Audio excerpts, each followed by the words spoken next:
This is chapter number 8, Civilizing the Native, Educating the Nation.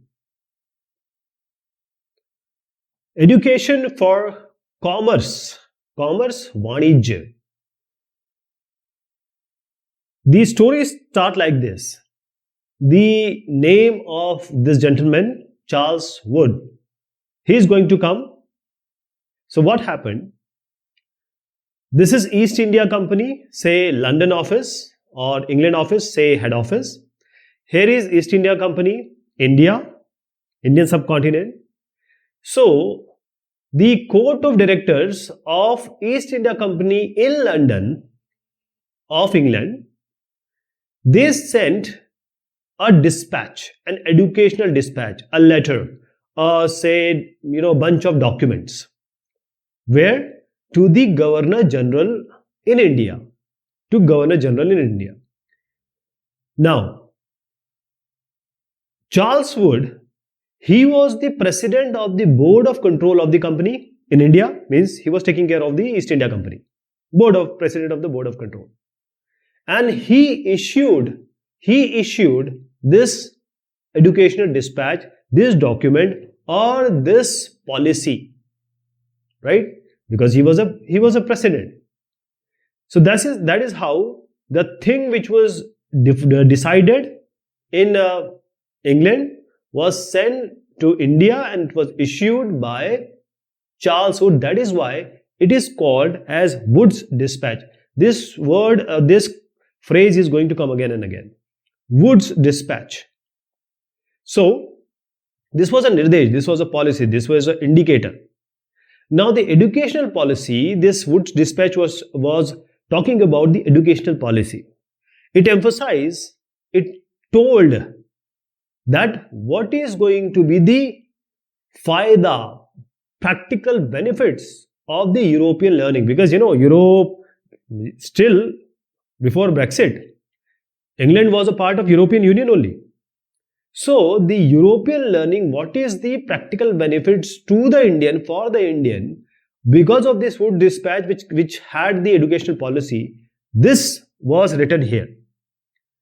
So one was economic. What was the economic benefit? It will enable the Indians to know, to recognize, to understand the advantages of expansion of trade and commerce.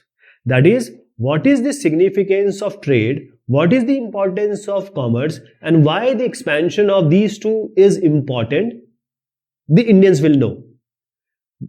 One more thing this Wood's dispatch will contain was the resources. That the resources of a country, it can be minerals, it can be forest, it can be various other things. So how these resources are important for developing the country or development of the country. This was also written here. And also, when we introduce this kind of, or this way of learning, European ways of life, this will change the thoughts, opinion, taste, desire of Indians. When the European learning, people opinion will change, their desire will change, their ichha will change. That is, for example, we go now for Puma, Adidas and Nike. These shoes we take because we have a desire, we have developed a taste. So this will create a demand of British goods. When the Indians will be told that this is the way, this is the thing, this is the requirement, this is the goods we have. So now the British goods requirement or the demand will increase amongst the Indian. Now Indians would only buy these things, appreciate these things, buy these things, spend money on this. So it's a kind of trade and commerce only. So whatever is produced in Europe, India will become a very big market, huge market for it. There is one more thing. First thing is, this Wood dispatch, because European learning was emphasized, it will improve the moral character of Indians. For example, if you find some money on the road, what will you do? You will just take it and keep it in your pocket, or you will search whose money is this. That will show your moral character. That is how good you are, what kind of upbringing you have. That is, are you truthful? Are you honest to yourself, to your Almighty? What you have learned, that thing only you will show. So when we will improve the moral character, the truthful and honesty will increase, and now the company will by themselves get civil servants who can be trusted upon, who can be depended upon. Because if Indians are taken just like that, on Indian knowledge, they will not be truthful, honest, they will not be dependable, they cannot be trusted. This is what they say. So it was clearly written and it was mentioned that in East, Arab come, India come. So Indian subcontinent and Arab, they are both counting to East. So they have already emphasized, the Englishmen, that this literature, Sahitya of East have lot of errors. It has grave errors. So if this East learning is done, people will not have the sense of duty. They will not be committed to their work. And they will not, this Eastern or this Sanskrit, Arabic or Persian learning, they will not be able to develop these skills which are required for the administration. Because we need administrators, we need IAS, we need PCS, we need the ICS. At that time, it was called as Indian Civil Service, ICS. Okay? So this is how this importance of European learning was emphasized. So since 1854, I just said, this Wood Dispatch, by the time it came, several measures were taken by the British government. Okay? At that time, 1850, following this 1854, first thing, in order to hold or control all the matters regarding education, educational departments were set up.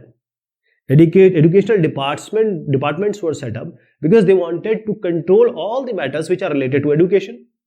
And also they took the step for university education, Vishwavidyalaya Shiksha, university education. And in 1857, just after 3 years, when the sepoys of Meerut and Delhi, they were revolting, at the same time, there were universities being set up. The universities being established in Calcutta, in Madras, in Bombay, and they also did a lot of work, that is, they tried to change the school education, the system of school education also. SE, I'm writing for that. Okay.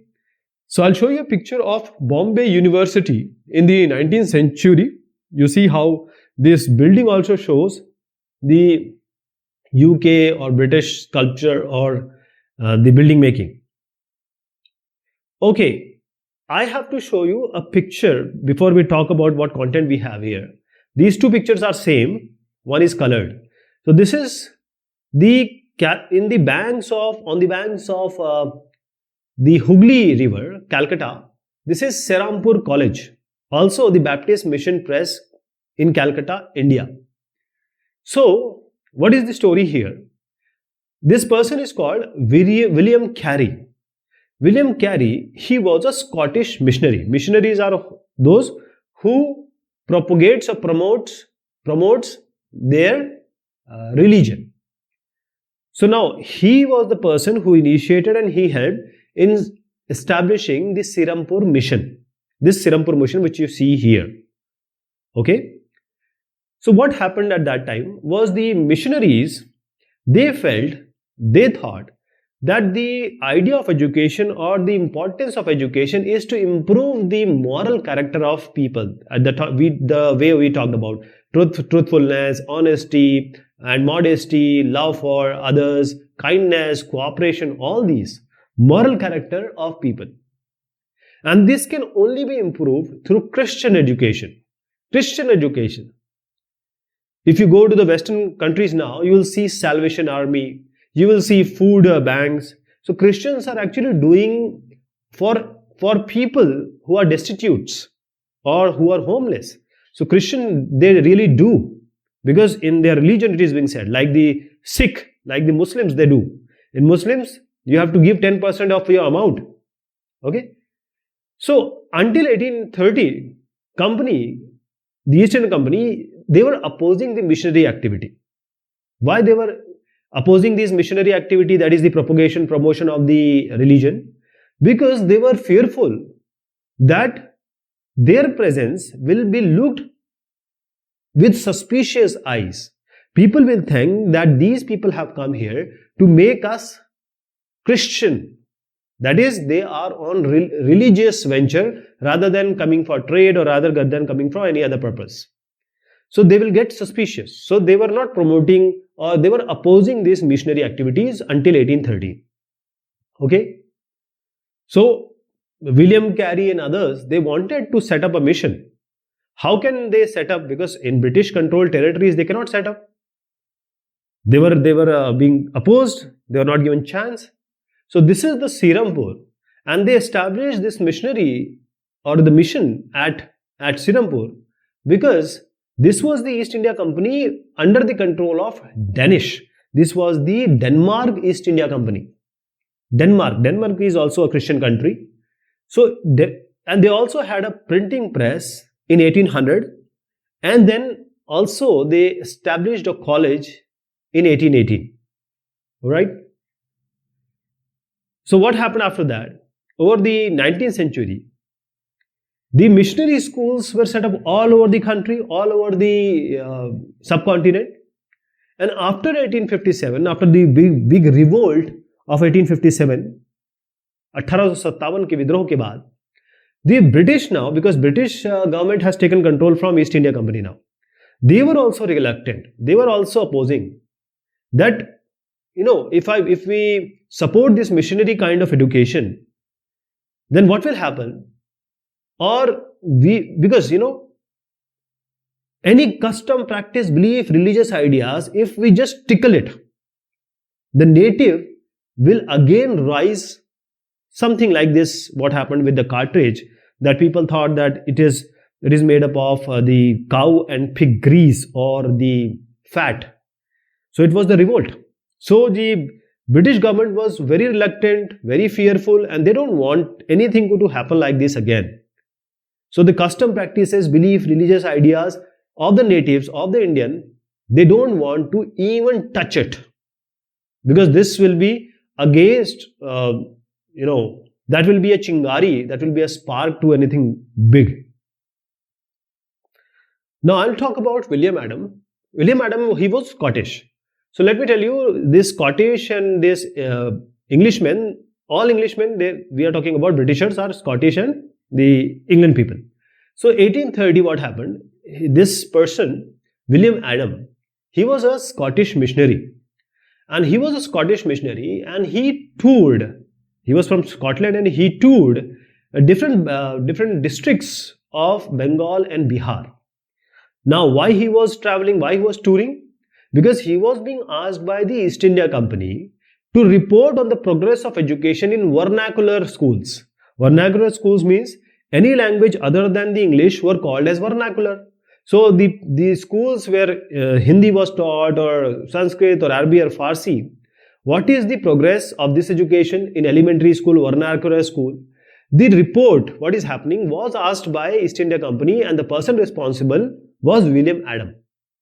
So William Adam, that is why he toured all these Bengal and Bihar, right?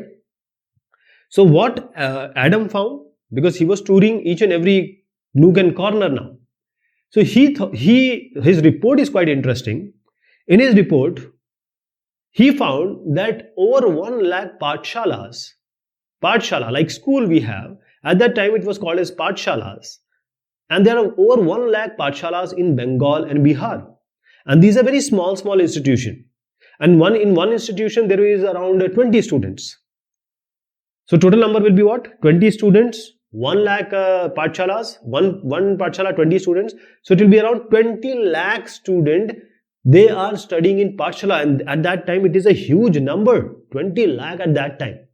Okay, our population was around 30, 35, 40 crores, I guess. So 20 lakh were only studying in pathshalas, and these pathshalas were set up by either the wealthy people, the rich people, or the local community. Sometimes there are schools which are being set up by the gurus. The teacher were called as guru, the teacher who was giving the education. And this system of education was quite flexible. Why it was flexible? because it has all the flexibility which you don't see today. First thing is, there is no fixed fee. There was fee, but no fixed fee. There were no printed books at the time. No book, no copies. There is no separate school building. Okay, no benches, no chairs. People or the student will sit on the ground. There is no blackboard. All is vocal. All is maukhik. There is no separate classes. That is, if you see, one is 5-year-old, one is 10-year-old, one is 15-year-old. There is no separate class. They will all sit together. There is no roll call. There is no attendance system. No annual examination. No regular timetable was followed at that time. So the classes were generally held, say, under a banyan tree, bargat ke ped. Only below any tree, any big tree, the classes will take place. Or say some corner of a village shop or corner of a village temple, the classes will happen, classes will commence. Sometimes Guru's home also will be there for holding the class. So the fee, as I said, it was no fixed fee. It depended totally on the income of the parents. If the income of the parents is higher, the kid has to pay more. If the kid is not having that kind of parent which are earning more, he has not to go give more money. And teaching was, as I said, it was mainly vocal or oral. Okay, and Guru would decide what he has to teach depending on the needs of the students, right? And as I said, one more thing, there is no separate class.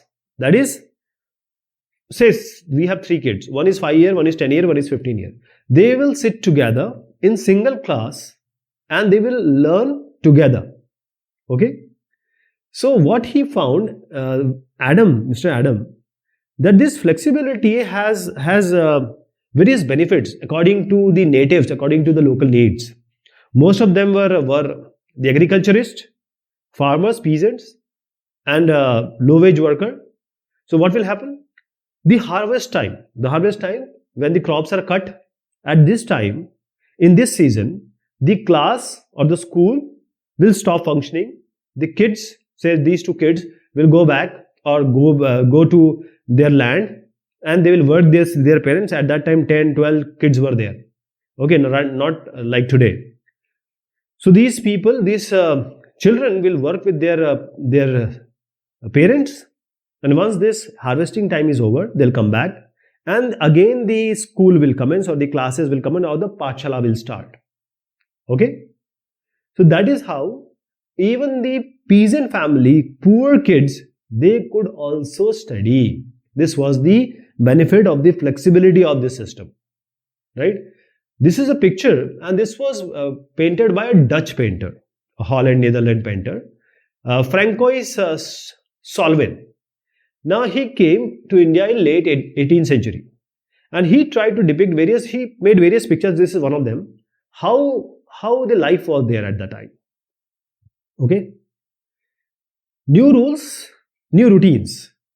Now, because of the advent of the new educational policy, education scheme, what changes has taken place? And we will talk about that. Also talk about Mahatma Gandhi ji and Rabindranath Tagore or Tagore. This we will do in the next class. Till then, thank you so much. Take care of yourself.